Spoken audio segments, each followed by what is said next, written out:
Hello students, welcome to the fourth part of this playlist of this chapter. इस chapter में हमने अब तक क्या बात की है मैटर इन आवर सराउंडिंग्स में। पहले हमने बात की थी कि मैटर क्या होता है, वो पार्टिकल्स से बना होता है।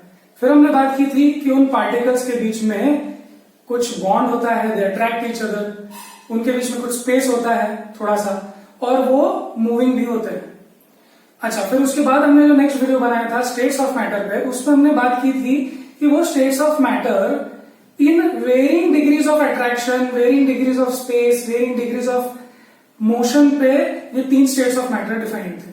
जैसे कि सॉलिड में इनके बीच में स्पेस बहुत कम है, मूवमेंट बहुत कम है, बॉन्ड बहुत स्ट्रांग है, पर गैस में इसका ऑपोजिट है, इनके बीच में बॉन्ड बहुत वीक है क्योंकि वो बहुत दूर है, और क्योंकि वो बहुत दूर है वो बहुत जोर से मूव करते हैं। अब सवाल ये है कि क्या हम एक स्टेट ऑफ मैटर से दूसरे स्टेट ऑफ मैटर या तीसरे स्टेट ऑफ मैटर में ट्रैवल कर सकते हैं? Is there a way, is there a road where we can travel and reach the other state of matter for the same element, for the same molecules? Yes, we can do that. और आपको तो पता ही है melting, boiling क्या होता है, but इसको थोड़ा सा टेक्निकली समझते हैं।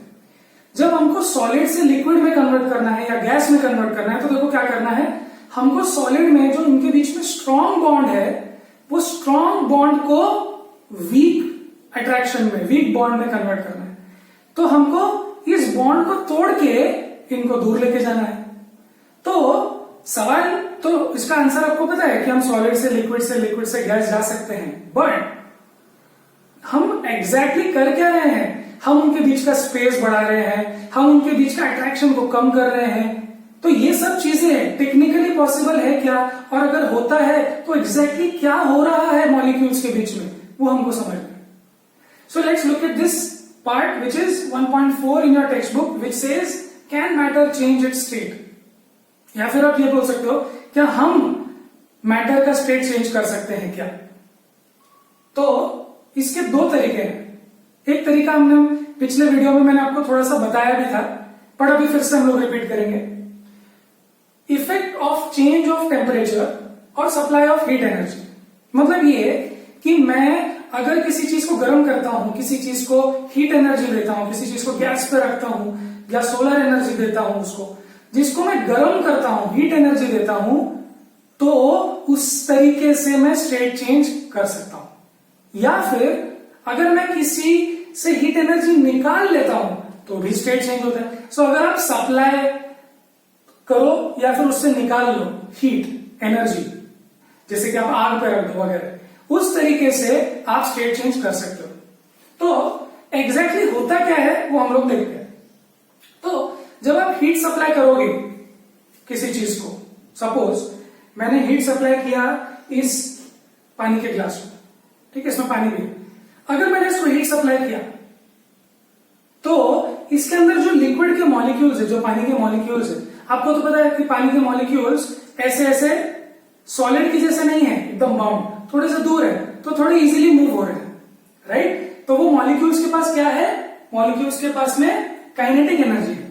ये रही काइनेटिक एनर्जी। काइनेटिक एनर्जी क्या होता है? जो एनर्जी किसी चीज के मूव होने पर होती है, काइनेटिक एनर्जी। तो जब ये मूव हो रहे हैं और इनके पास एनर्जी है, और अगर मैं नीचे से आग लगाता हूं, नीचे से गर्म करता हूं, तो ये एनर्जी जो मैंने दी वो कहां पर जाएगी? सोचो, वो एनर्जी जाएगी इनके काइनेटिक एनर्जी में। मतलब ये हुआ कि जो मैंने हीट सप्लाई किया उससे काइनेटिक एनर्जी इंक्रीज हो गई, राइट? तो मैंने काइनेटिक एनर्जी इंक्रीज की काइनेटिक एनर्जी और गर्म कर रहा हूं और increase and then temperature increase हो गया, ऐसा आप बोलेंगे, राइट? आप किसी चीज को गर्म करते हो तो टेम्परेचर इंक्रीज होता है। मतलब क्या होता है कि उनका काइनेटिक एनर्जी, वो पार्टिकल्स का काइनेटिक एनर्जी बढ़ जाता है, राइट? अच्छा, आप ऐसे ही गर्म करते गए, एक ऐसा पॉइंट आएगा, देखो एक ऐसा पॉइंट आएगा जब ये जोर से एक दूसरे को कोलाइड होने लग जाएंगे। अगर ये एक दूसरे को कोलाइड होने लग गए तो क्या ये और एनर्जी बढ़ा पाएंगे? नहीं। बेसिकली यहां पे इनके बीच में स्पेस था, आपने इनको गर्म किया, जब गर्म किया तो इनके बीच में काइनेटिक एनर्जी बढ़ी बढ़ी बढ़ी बढ़ी बढ़ी और एक पॉइंट आया जब ये इतनी बढ़ गई कि एक दूसरे को मारने लग गए। अब मॉलिक्यूल्स या पार्टिकल्स क्या डिसाइड करते हैं कि अब हमारा टेम्परेचर या काइनेटिक एनर्जी बढ़ना कोई फायदे का नहीं होगा, बिकॉज हम एक दूसरे को कोलाइड हो रहे हैं, एक दूसरे को टकरा रहे हैं। So what to do now, that they decide at this particular point when they are colliding, let's invest the given energy in making more space. देखा कैसे हुआ, कैसे हुआ, फिर से एक बार देखते हैं। ये दो पेन्स हैं, ये दोनों मूव हो रहे हैं लिक्विड।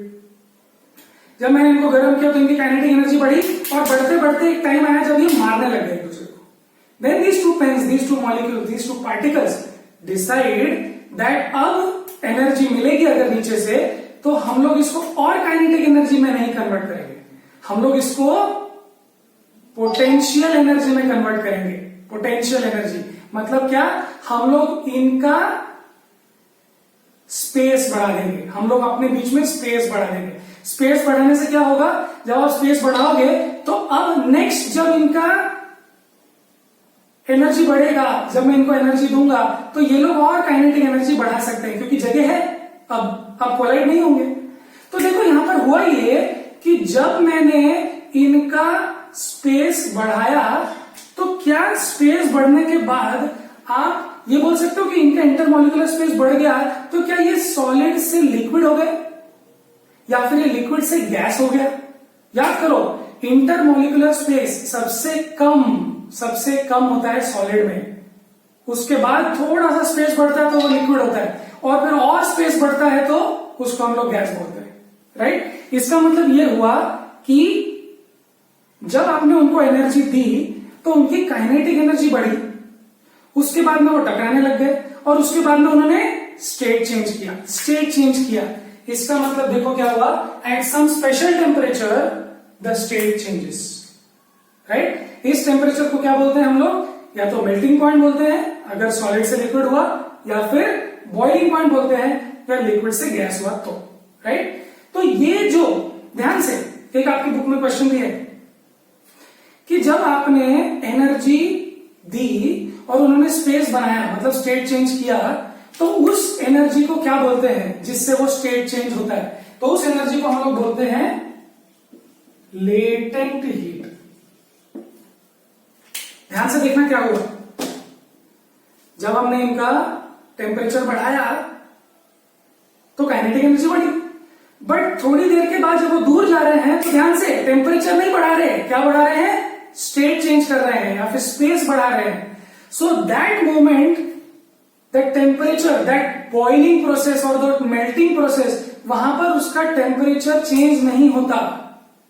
तो आप जब थर्मोमीटर लगाते हो तो आपको ऐसा लगता है यार मैं गर्म कर रहा हूं, टेम्परेचर बढ़ रहा है, थोड़ी देर के बाद मैं और गर्म कर रहा हूं, इसका टेम्परेचर बढ़ ही नहीं रहा। बट आपको पता है वो एनर्जी कहां जा रही है, वो एनर्जी जा रही है स्पेस बढ़ाने में, और स्पेस बढ़ाने में जो एनर्जी जाती है वो टेम्परेचर नहीं दिखता ना बढ़ते हुए, हम लोग को लगता है कहां गया, तो इसलिए हम लोग बोलते हैं उसको लेटेंट हीट। लेटेंट मतलब जो छुपी हुई हीट है, you can't see it, where is it gone, तो इसको बोलते हैं लेटेंट हीट, राइट। सो अब देखो, जब हम सॉलिड से लिक्विड जा सकते हैं क्या, यस, सॉलिड से लिक्विड हम लोग कैसे जा सकते हैं, इफ यू हीट। अगर आप सॉलिड से लिक्विड जाना चाहते हो, अगर आइस को मेल्ट करना चाहते हो, अगर आप लोहे को मेल्ट करना चाहते हो, आयरन को, देन यू हीट इट। अगर आप लिक्विड को गैस में कन्वर्ट करना चाहते हो, अगर आप पानी को बॉईल करना चाहते हो, तो उसको आप बोलेंगे कि फिर से हीट कर दो। But if you want to get liquid to solid, जैसे अगर आपको पानी को आइस बनाना है, वाटर टू आइस अगर आपको जाना है, तो आप उसको कूल करोगे।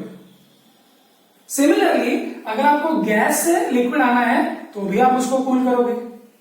देखो, अगर आप इनको एनर्जी दोगे तो ये दूर जाएंगे, राइट, मतलब सॉलिड का लिक्विड।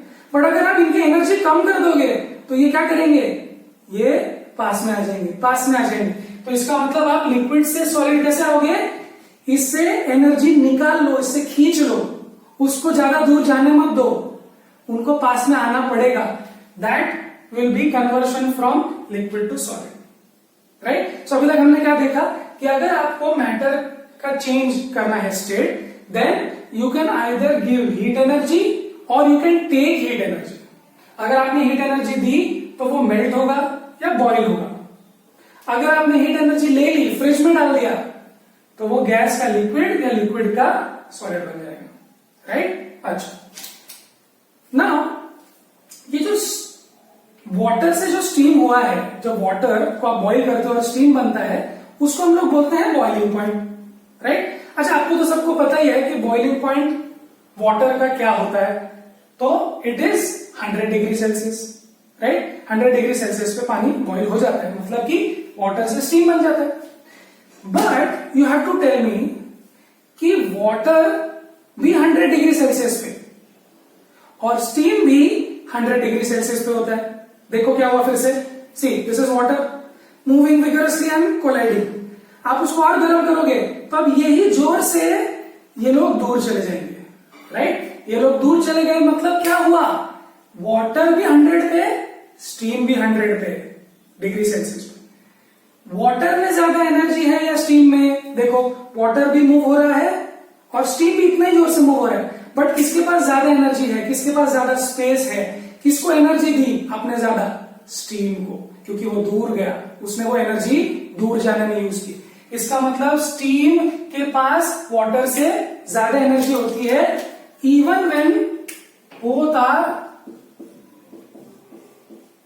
100 degree Celsius. ठीक है, मैं क्विकली रिपीट करता हूं, जब भी स्टेट चेंज होता है उस मोमेंट पे काइनेटिक एनर्जी नहीं बढ़ती, क्या बढ़ती है? पोटेंशियल एनर्जी या फिर स्पेस बढ़ता है, और वो जो स्पेस बढ़ रहा है उसको बोलते हैं, वो एनर्जी को बोलते हैं लेटेंट हीट। वो एनर्जी स्टीम में ज्यादा है, वाटर में वो नहीं है। इसी के लिए स्टीम 100 डिग्रीज का ज्यादा डेंजरस है, बट वाटर 100 डिग्रीज का उतना डेंजरस नहीं है, बिकॉज इसमें ज्यादा एनर्जी है। सी, सिर्फ बात टेम्परेचर की नहीं होती, बात ओवरऑल एनर्जी की होती है, right. Okay, now degree Celsius, ये लोग हम ये चीज हम प्रेफर नहीं करते। ये जो स्केल है मेजरिंग टेम्परेचर, इसको हम प्रेफर नहीं करते। हम लोग यूज करते हैं केल्विन स्केल। तो ये केल्विन स्केल क्या है, इसको समझने के लिए मैं थोड़ा सा यहां पर जगह करता हूं।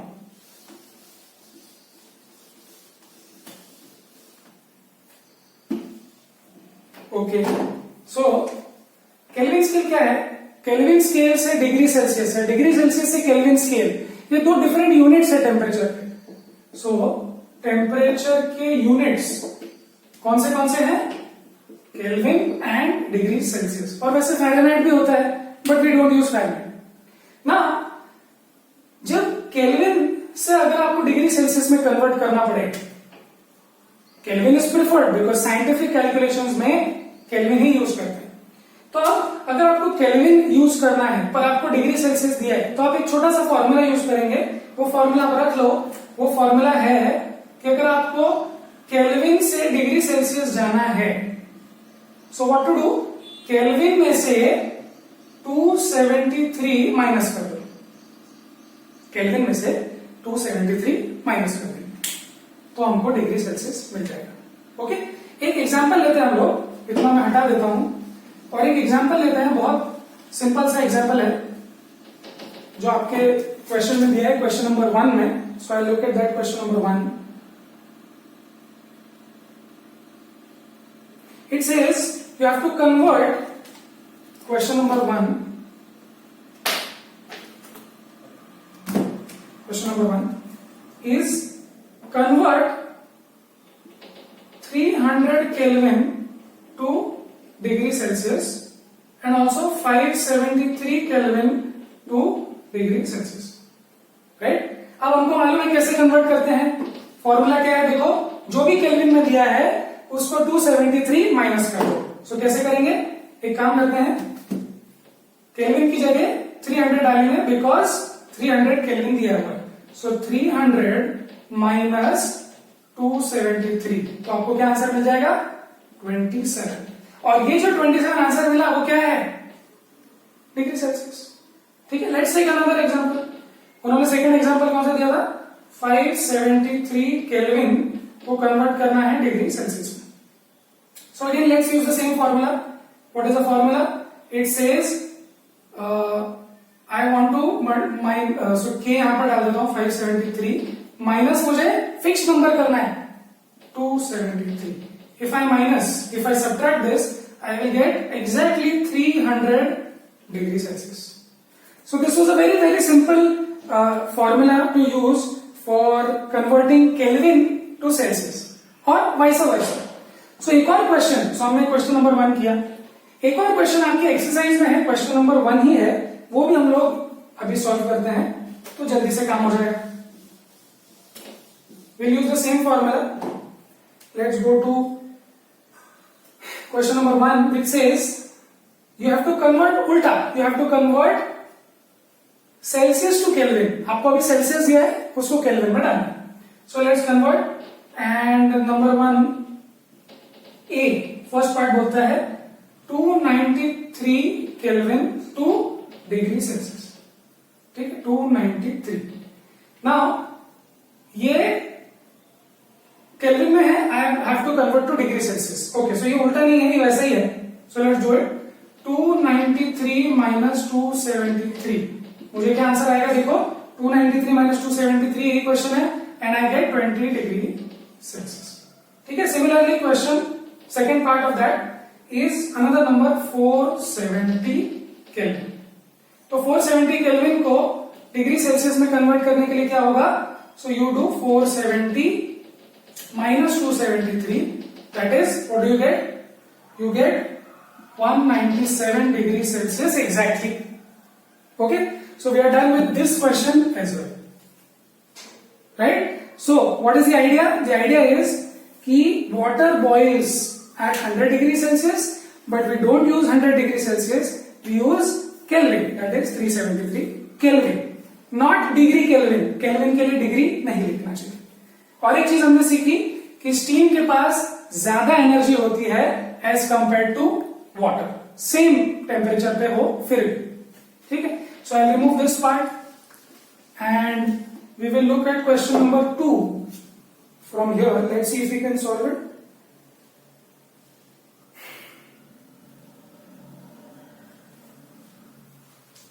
What is question number 2?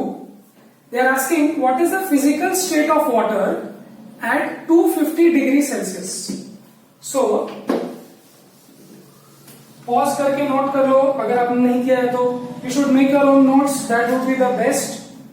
So they are asking the physical state of water, question number 2, this one, at 250 degree Celsius and 100 degree Celsius. ठीक है. This is an interesting question. 250 degree Celsius water या फिर 250 degree Celsius पे H2O molecule या H2O compound will exist in which state? Right, ध्यान से. What was the boiling point of water?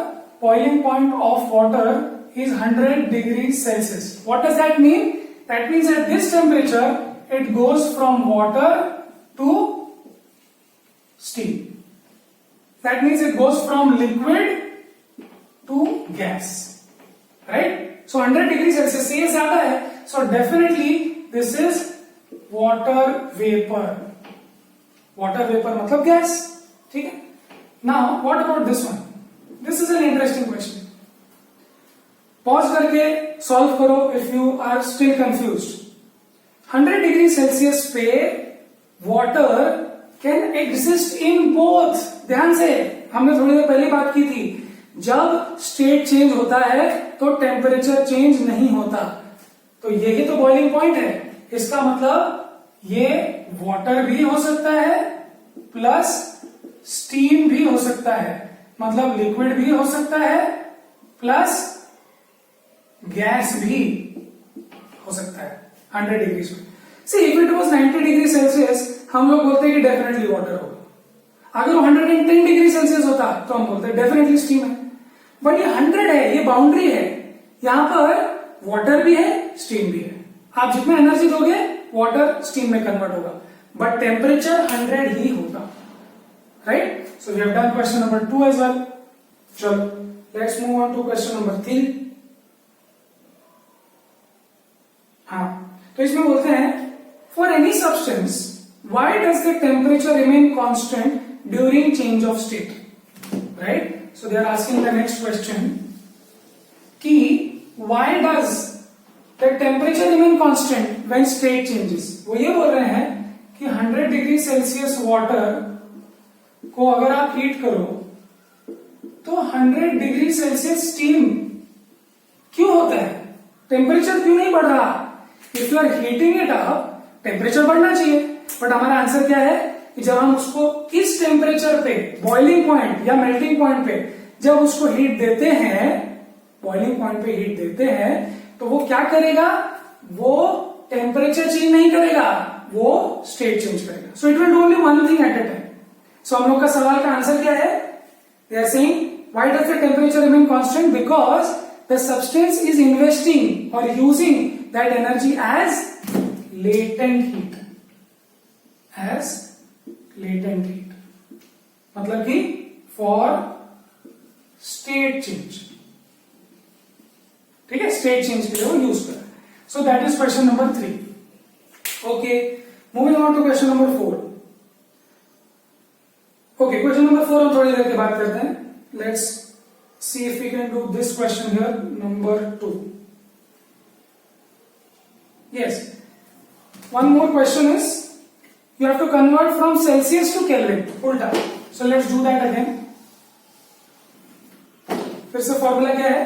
Formula है kelvin को -273 करते हैं तो डिग्री सेल्सियस आता है, right? So let's do that, और you can write kelvin is equal to degree Celsius plus 273। तो अगर आपको ये दिया है तो आप प्लस 273 कर देना, very simple. Let's take question number 2। First is 25 degree Celsius. Okay, so what is Kelvin? 25 degree Celsius plus 273. So what do you get? You get 298 degree. Sorry, 298 Kelvin. So 25 degree Celsius का मतलब क्या हो जाता है? 298 Kelvin. Okay, चलो moving on to the next question, जो 2 part B है। Part B, I'll change this number. B, question is 373 degree Celsius. So आपको फॉर्मूला पता है, क्या करना है? केल्विन के लिए you put 373 degree Celsius here and you do plus 273. So if you calculate, you will get the answer as 646 Kelvin. Again, don't write degree. So 373 कितना है? 646 Kelvin. Okay, the formula is very straightforward. Either remember this or remember this. इन दोनों में से कोई भी आपने याद कर लिया तो काम हो जाए, ठीक है? Moving on to the next question, if we can. Yes, question number 5 is also similar to, so we have done question number 2. Let's move on to question number 5 now. So what does question number 5 say? Similar question. It says, what is the physical state of water at 25 degree Celsius, 0 degree Celsius and 100 degree Celsius? What is the state of water at these 3 temperatures? Now, I think it's fairly straightforward कि 25 degree Celsius पे it is definitely water, room temperature पे, so it is water or you can say liquid. At 0 degree Celsius, again 0 degree Celsius वो temperature है जहां melting होता है, इसका मतलब वो आइस भी रहेगा और वाटर भी रहेगा। रिमेंबर, जब बॉइलिंग पॉइंट होता है तो दोनों होता है, और जब मेल्टिंग पॉइंट होता है तब भी दोनों स्टेट होते हैं। Okay, again this is the same, so you say it is water also and steam also. Water and steam दोनों है, बिकॉज 100 डिग्री सेल्सियस वो एक बॉर्डर वाला सिचुएशन है जहां पर दोनों चीजें होती है। Okay, so this is done, number 5 is also done.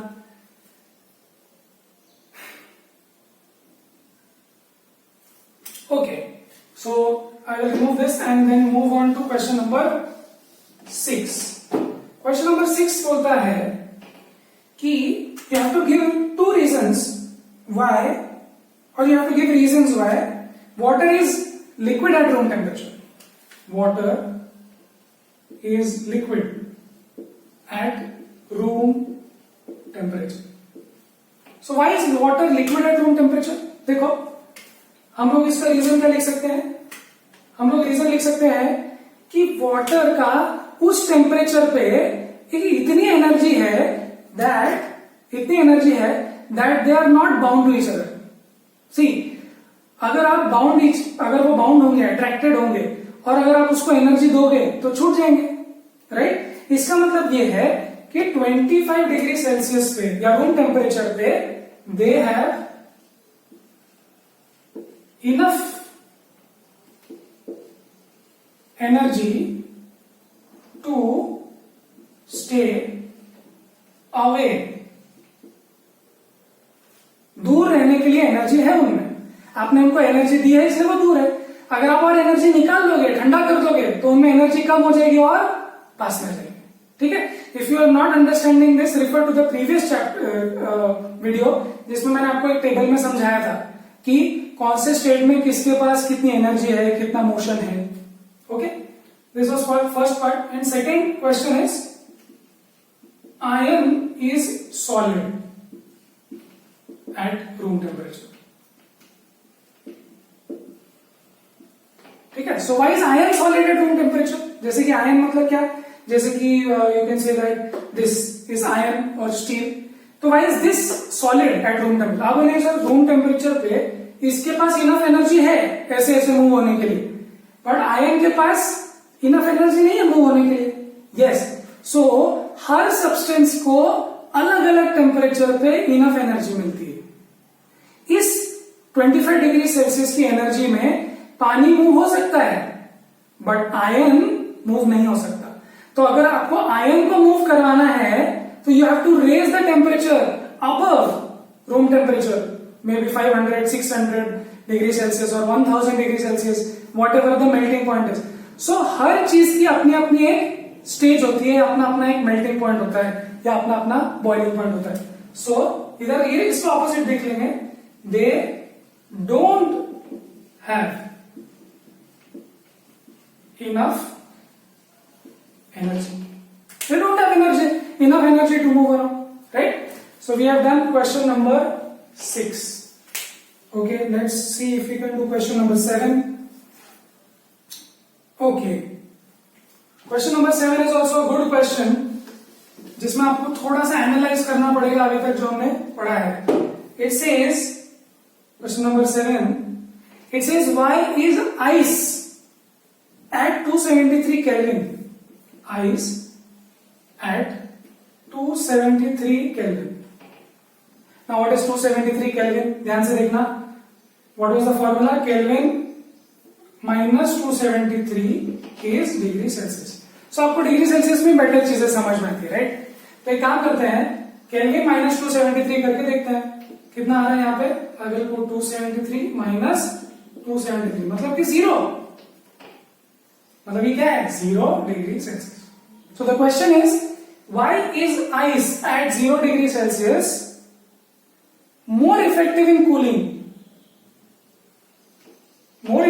Cooling than water at 0 degree Celsius.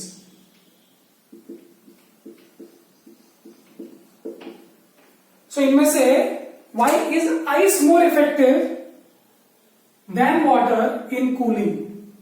ठीक है, अब ध्यान से सोचो.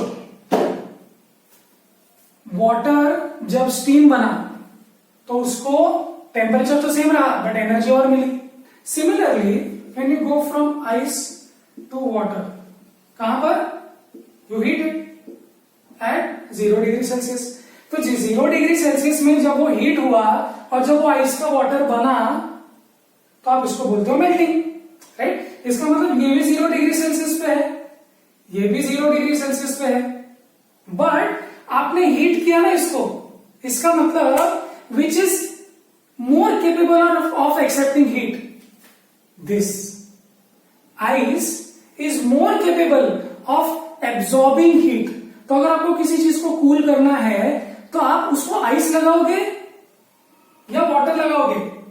अगर आप उसको आइस लगाओगे तो वो हीट इजीली लेके वाटर बनेगा, बट अगर आप उसको वाटर लगाओगे 0 डिग्री सेल्सियस में तो वो 0 डिग्री का 1 2 3 4 बढ़ जाएगा.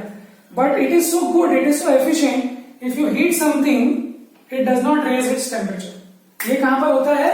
ये होता है melting point. Okay, so what is the answer? The answer is, why is ice more effective? Because it is more capable of attracting or more capable of absorbing heat than the same temperature water.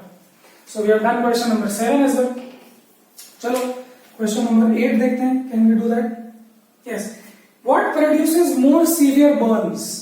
What produces more severe burns? Boiling water or steam? उसका answer भी यही मिलेगा अपने को. चलो मैं इसी को चेंज कर देता हूं. सो यू हैव वाटर, जिसको आप हीट करोगे तो स्टीम बनेगा. ये किस टेम्परेचर पे बनेगा? 100 degree Celsius, which is boiling point. अब बताओ, अगर मैं इसको 100 डिग्री सेल्सियस पे रखूं, इसको भी 100 डिग्री सेल्सियस पे रखूं, which is more dangerous to you? जो हमने पहले थोड़ी देर बाद बात की थी पहले. Which is more dangerous? Steam is more dangerous because उसके पास और हीट ज्यादा है. So if you touch water which is 100 degree Celsius, उसके पास हीट कम है तो आपको खतरा कम है. बट अगर आप स्टीम को टच करोगे जो 100 डिग्री सेल्सियस पे, it is more dangerous because उसने और हीट ली हुई है, वो और आपको हीट देगा, और जोर से बर्न होगा. राइट? सो आई थिंक इतने सब एक्सप्लेनेशन के बाद ये वाला पॉइंट तो हमने क्लियर समझ ही लिया होगा. सो आई थिंक हमने क्वेश्चन नंबर 8 भी कर लिया है.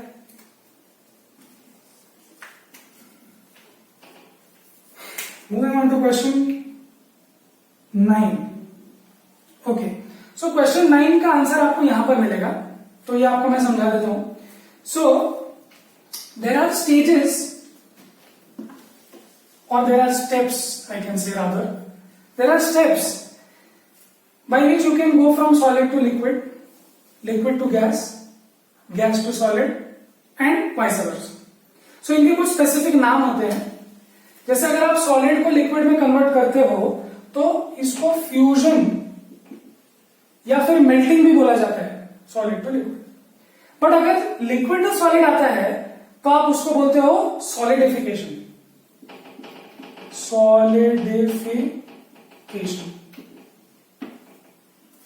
लिक्विड से सॉलिड, लिक्विड से अगर सॉलिडिफाई हो गया तो उसको सॉलिडिफिकेशन बोलते हैं. अच्छा, what happens when you go from liquid to gas? Liquid to gas को बोलते हैं हम लोग वेपराइजेशन. गैस से लिक्विड होता है तो हम लोग बोलते हैं उसको कंडेंसेशन. कंडेंस, आपने देखा होगा ना, ड्यू घास पे कंडेंस हो जाता है. The water vapour, the humidity in the air condenses on something cold, या फिर घास पे या फिर पेड़ पे या फिर कार पे, वो कंडेंस हो जाता है. तो वो गैस जो होता है, हवा में पानी होता है, वाटर वेपर, वो लिक्विफाई हो जाता है. तो उसको हम लोग कंडेंसेशन भी बोलते हैं या लिक्विफिकेशन बोल सकते हैं. But more interesting thing is कि आप सॉलिड से सीधा गैस जा सकते हो. Solid, liquid, gas. तो ऐसा जरूरी नहीं है कि सॉलिड से लिक्विड ही जाना पड़ता है फिर गैस है, एक शॉर्टकट भी है. तो सॉलिड से गैस जाने का जो शॉर्टकट है उसको हम लोग बोलते हैं सब्लिमेशन. और इसका परफेक्ट एग्जांपल है ड्राई आइस, जिसको बोलते हैं हम लोग CO2 which is in solid form. तो अगर सॉलिड CO2 को, मतलब CO2 को, कार्बन डाइऑक्साइड को अगर आप और ठंडा कर दो तो वो सॉलिडिफाई हो जाता है. अगर आप उसको बाहर लाओ तो वो पहले लिक्विड बनता है फिर गैस बनता है, ऐसा नहीं है. वो सीधा, अगर आप उसको हीट करो सॉलिड को तो सीधा CO2 गैस बन जाता है. इस प्रोसेस को हम लोग सब्लिमेशन बोलते हैं. Same thing happens with naphthalene balls. Naphthalene जो आप लोग बाथरूम में, टॉयलेट्स वगैरह में देखते हो ना, जो चीज एक पर्टिकुलर स्मेल देता है, वो नैफ्थलीन बॉल्स होते हैं. दैट ऑल्सो इज सॉलिड, और फिर वो जो स्मेल आती है वो डायरेक्टली गैस होती है.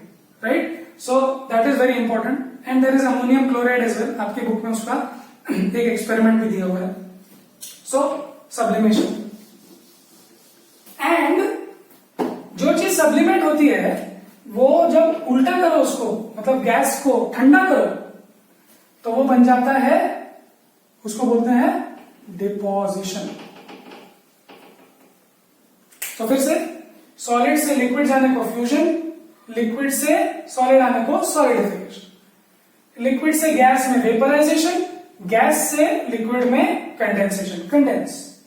फिर उसके बाद जब सॉलिड से गैस सीधा चले जाता है वो सीधा सब्लिमेशन, और जब गैस से सॉलिड आता है तो उसको बोलते हैं डिपोजिशन, डिपॉजिट हो गया। Okay, so this was actually question number 9। ये क्वेश्चन नंबर 9 था जो हमने सॉल्व कर दिया। आप और भी इसमें कुछ डिटेल्स हैं क्या? यस, और भी कुछ डिटेल्स हैं जो डिटेल्स हम लोग यहां पर बात करेंगे अभी। ठीक है, I think we have left with only 1-2 questions. Okay, let's do effect of pressure first ना। फिर से बात करते हैं हम लोग इस चैप्टर की, क्या इस वीडियो में क्या बात कर रहे हैं कि can matter change it's state?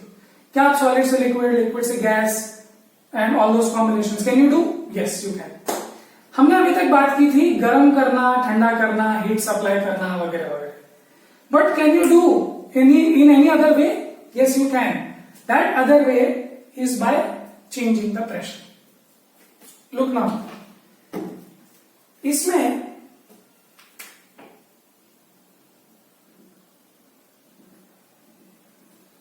Seven molecules हैं, 7 पार्टिकल्स हैं। ये 7 पार्टिकल्स इतने दूर दूर है कि जिनमें स्पेस ज्यादा होता है उसको हम लोग बोलते हैं गैस। तो ये गैसियस फॉर्म में है। ठीक है, अब मैं इसको ठंडा नहीं कर रहा हूं, मैं इस पे प्रेशर डाल रहा हूं, मैं इसको प्रेशराइज कर रहा हूं। तो जब मैं इसको प्रेशराइज करूंगा एकदम पिस्टन और इस सिलेंडर वाले में, तो मैं जब उसको प्रेशराइज करूंगा तो उनको पास में आना पड़ेगा, they have no other choice. तो जब मैं यहां देखूंगा तो 1 2 3 4 5 6 7 ये मॉलिक्यूल्स बहुत पास में आ गए, ये पार्टिकल्स बहुत पास में आ गए। तो जो पार्टिकल्स पास में आ गए, तो जब दूर होते हैं तो गैस है, और जब पास में आ जाते हैं तो उनको, उसी को हम लोग बोलते हैं लिक्विड। तो हमने प्रेशर बढ़ा के, ये देखो प्रेशर बढ़ा दिया ना, प्रेशर बढ़ा के हमने गैस से लिक्विड कर दिया। अच्छा, क्या हम और एक स्टेप आगे जा सकते हैं कि हम लोग लिक्विड से सॉलिड चले जाएं? यस, हम लोग और प्रेशर बढ़ा देंगे और पास में लेके आएंगे।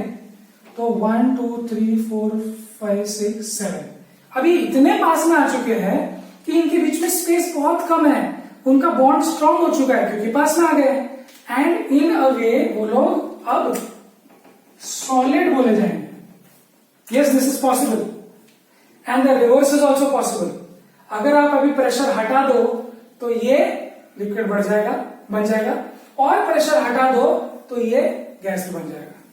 और अगर और प्रेशर और कम करते जाओगे तो इनका स्पेस और कम होगा, और वो मोर रेरिफाइड या बहुत रेयर या फिर वेरी लेस डेंस गैस बन जाएंगे। ओके, सो हमने देखा हम हीट लेके दे के स्टेट चेंज कर सकते हैं, हम प्रेशर बढ़ा के या प्रेशर कम करके भी स्टेट चेंज कर सकते हैं। ठीक है, सो इसी बेस पर क्वेश्चन नंबर 3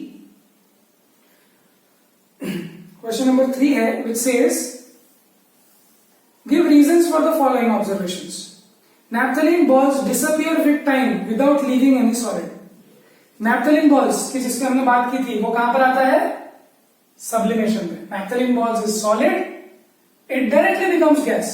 कुछ छोड़ता ही नहीं पीछे। आप अपने रूम में, बाथरूम में कहीं पे रख दो नैप्थेलिन बॉल्स, और वो धीरे धीरे आप देखोगे कि धीरे धीरे वो छोटा छोटा हो रहा है। आप सोचेंगे कहां जा रहा है? It is directly converting to gas. Liquid मिलेगा ही नहीं आपको, नीचे कुछ गीला दिखेगा ही नहीं। ठीक, and the next question is we can get the smell of perfume sitting several meters away. तो ये तो खैर पिछले वीडियोस का क्वेश्चन है कि हम लोग स्मेल आती है दूर तक परफ्यूम की। Why? Because gases diffuse very easily, इनके पास बहुत स्पेस है, बहुत एनर्जी है, और बहुत दूर तक जा सकते हैं। ठीक है, सो क्वेश्चन नंबर 3 हो गया। Now one last thing is question number 4, which says suggest a method to liquefy atmospheric gases. Gas को लिक्विड में कन्वर्ट कैसे कैसे कर सकते हैं, तो अभी हमने दो तरीके देखे। एक यहां देखा था, क्या था, गैस को लिक्विड में कैसे कन्वर्ट कर सकते हैं, गैस को जो बहुत दूर है उनको पास में कैसे ला सकते हैं हम लोग, या तो हम लोग कूल कर सकते हैं। ध्यान से, अगर हमको वाटर वेपर को या स्टीम को लिक्विड में कन्वर्ट करना है तो आप उसको ठंडा करते हो, so you can cool and take its energy and they have to come closer, और you can force them to come closer by applying pressure. So what is the answer? There are two ways you can liquefy. You can cool or you can pressurize. Right? So this was the fourth part. इसमें हमने बहुत सारे questions किए. This was a long video, but हमारे almost I think सारे questions हो गए. One small part, next part, last part of the chapter is remaining. That is evaporation. We will do that in the next video. So तब तक पढ़ाई करते रहे and see you there.